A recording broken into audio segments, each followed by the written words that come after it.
এবার প্রচারে ঝড় তুললেন চণ্ডীতলা বিধানসভা কেন্দ্রের আইএসএফ মনোনীত সিপিএম প্রার্থী শেখ আসিফ আলী। গ্রামেগঞ্জে প্রচারে এক প্রান্ত থেকে এক প্রান্ত ছুটে বেড়াচ্ছেন প্রার্থী, আশীর্বাদ নিচ্ছেন জনগণের থেকে। বৃহস্পতিবার বিকালে দেখা করলেন ফুরফুরা দরবার শরীফের পীরজাদা সাফেরি সিদ্দিকের সঙ্গে।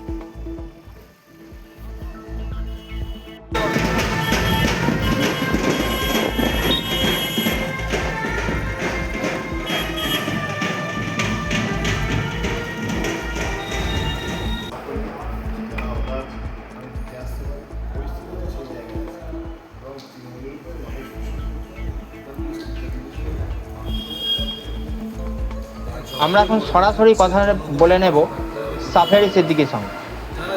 আজকে সিপিআইএম প্রার্থী চণ্ডীতলার আসিফ আলী আপনার কাছে এলেন দোয়া নিতে, আছেন পাশে, কি বলবেন, কি বার্তা দেবেন?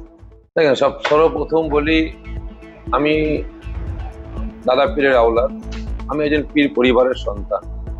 আমার কাছে প্রত্যেকটা দলের যারা নতুন প্রার্থী নিযুক্ত হয়েছেন তিনারা আসছেন।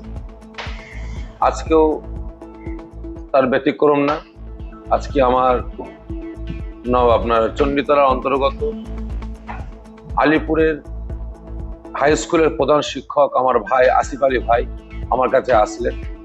আমি দোয়া করি যে আল্লাহ পাক চেনার দ্বারাই দেশ দশের আল্লাহ পাক কাজ করাবেন, আল্লাহ পাক তিনাদেরকে জিতাবেন। তবে একটু আমি খুব খুশি হয়েছি যে আজকে চণ্ডীতলার মানুষ একটা ভালো প্রার্থী পেয়েছে। কারণ আমরা তো দেখছি সারা পশ্চিম বাংলার দিকে লক্ষ্য করে, সারা পশ্চিম বাংলার বিভিন্ন জেলায় জেলায় যাচ্ছি, বিভিন্ন থানায় থানায় যাচ্ছি, দেখছি যারা মাছ বিক্রি করে তারা এখন প্রার্থী, যারা ভ্যান চালিয়ে খেত তারা এখন প্রার্থী, যারা আপনার কন্ট্রাক্টারি কাজ করে খেত তারা এখন প্রার্থী, যাদের কোনো যোগ্যতা নেই, যারা 8 পাস 7 পাস 5 পাস, যারা কোনো যোগ্যতা নেই তারা এখন প্রার্থী হয়ে যাচ্ছে। তারা এখন অর্থের বলে, এখন তারা কিছু লাঠিয়াল বাহিনীর বলে তারা এখন প্রার্থী হয়ে গিয়ে গদিতে বসার চিন্তা ভাবনা করছে। আমি শুধু এর আগেও বিগত দিনে বলেছি, আমি আজকেও আমি আমার রাজ্যের প্রত্যেকটা মানুষের কাছে অনুরোধ করে বলবো যে এখন আমরা, আমার দেশ, আমার রাজ্য এখন বিপদের মুখে চলে গেছে। আমার রাজ্যকে, আমার দেশকে ধ্বংসের দিকে ঠেলে দিয়েছে। বিশেষ করে এই বিজেপি সরকার, আজকে দেশদ্রোহী সরকার, আজকে তারা উঠে পড়ে লেগেছে। আমার রাজ্যে নানা করে কম বেশি 91 লক্ষ মানুষকে ভোটার বানিয়ে তাদের ভোটাধিকার কেড়ে নিয়ে আজকে আমার রাজ্যে ভোট করাতে চাইছে। আজকে তাদের সাথ দিয়ে কিছু মূর্খ, অজ্ঞ, জাহেল শ্রেণীর মানুষ তারা ময়দানে নামতে আরম্ভ করেছে। আমি আমার রাজ্যের প্রত্যেকটা শুভবুদ্ধি সম্পন্ন ব্যক্তির কাছে অনুরোধ করব, এখনো সময় আছে। শিক্ষিত মানুষ শিক্ষিতর পাশে আসুন, অজ্ঞ সমাজ শিক্ষিত মানুষের পাশে আসুন, তাহলে এ দেশ বাঁচবে, রাজ্য বাঁচবে। তা না হলে যারা অজ্ঞ মানুষ তারা ফান্ডে আসছে, নেতা হচ্ছে, তারা টাকা ছাড়া, অর্থ ছাড়া তারা কিচ্ছু বোঝে না। অতএব ওদের কাছ থেকে দূরে সরে আসুন। আর বিশেষ করে আমি আমার রাজ্যের প্রত্যেকটা জনগণের কাছে আমি অনুরোধ করে বলবো, 2026-এ ভোটটা আপনারা দেবেন। আর এই ভোটটা হবে আমার রাজ্যের যতগুলো মানুষের নাম বাদ দেওয়া হয়েছে তাদের সম্মানের দিকে লক্ষ্য করে, তাদের ইজ্জতের দিকে লক্ষ্য করে, তাদের ভোটাধিকার পাইয়ে দেওয়ার স্বার্থকে কেন্দ্র করে আপনারা প্রত্যেকে ভোটটা দেবেন। যোগ্য প্রার্থীকে দেবেন, যাকে ভালো লাগে তাকে দেবেন, তবে সে আপনার যোগ্যতা দেখে দেবেন। শিক্ষা সে কতটা অর্জন করেছে সেই শিক্ষাটা দেখে আপনারা ভোট দেবেন। আমি খুব খুশি হয়েছি যে আজকে একটা আলিপুর হাই স্কুলের প্রধান শিক্ষক তিনি আজকে চণ্ডীতলা মানুষের কাছে গেছেন। আশা রাখি অবশ্যই চণ্ডীতলা মানুষ বিবেচনা করবে, এটুকু আশা রাখছি।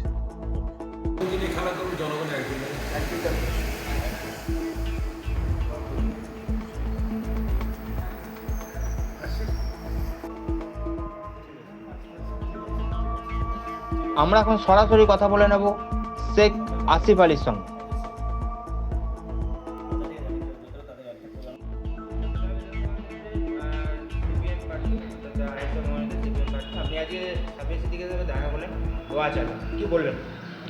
ওটাই বললেন যে আপনি এগিয়ে চলুন, মানুষের কাছে যান, মানুষের স্বার্থে যেভাবে কাজ করার দরকার সেগুলো করুন, এভাবে উনি আমাদের বলেন। এবং চণ্ডীতলার বুকে একটা পরিবর্তনের প্রয়োজন আছে। মানুষ নানান বিষয়ে খুব ক্ষুব্ধ, বিশেষ করে এই এসআইয়ের যে নাম বাদ গেছে এটা নিয়ে মানুষ ভীষণ চিন্তাগ্রস্ত।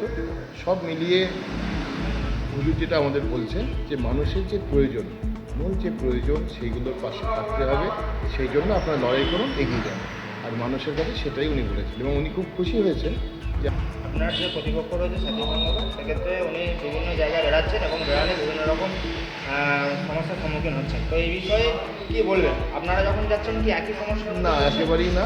ওনার সম্পর্কে দীর্ঘদিনের মানুষের ক্ষোভ। ওদের অনেক জায়গায় গিয়ে এরকম শুনতে হচ্ছে যে আপনি আবার জিতে গেলে সাথীদের মতো হয়ে যাবেন না তো। এটা ওনাদের বোঝাতে হচ্ছে যে সিপিএম পার্টিটা এই ধরনের নয় যে জিতে গেলে তারপর মুখ ঘুরিয়ে দেবে, বরং আমরা চেষ্টা করব মানুষের পাশে, মানুষের জন্য কাজ করতে। আপনার প্রধান প্রতিপক্ষ তৃণমূল নাকি বিজেপি এখানে কোনো ফ্যাক্টর না, চণ্ডীতলার বুকে বিজেপি ফ্যাক্টর না, কারণ এদের 100টা বুথেও ঠিকঠাক সংগঠন নেই, পৌঁছতে পারবে না।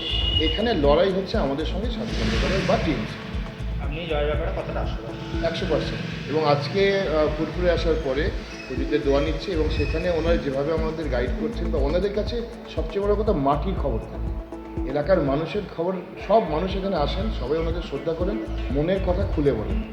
ওনাদের কাছে আসার পরে আমাদের আত্মবিশ্বাস আরও বাড়বে। আমরা জয়ী হলে বিধায়ক হিসাবে কী কী বিষয়ের ওপর বিশেষ দৃষ্টি দেওয়া হবে?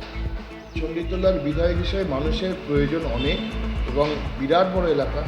ডানকুনির সমস্যা, চণ্ডীতলা 2, চণ্ডীতলা 1 একরকম।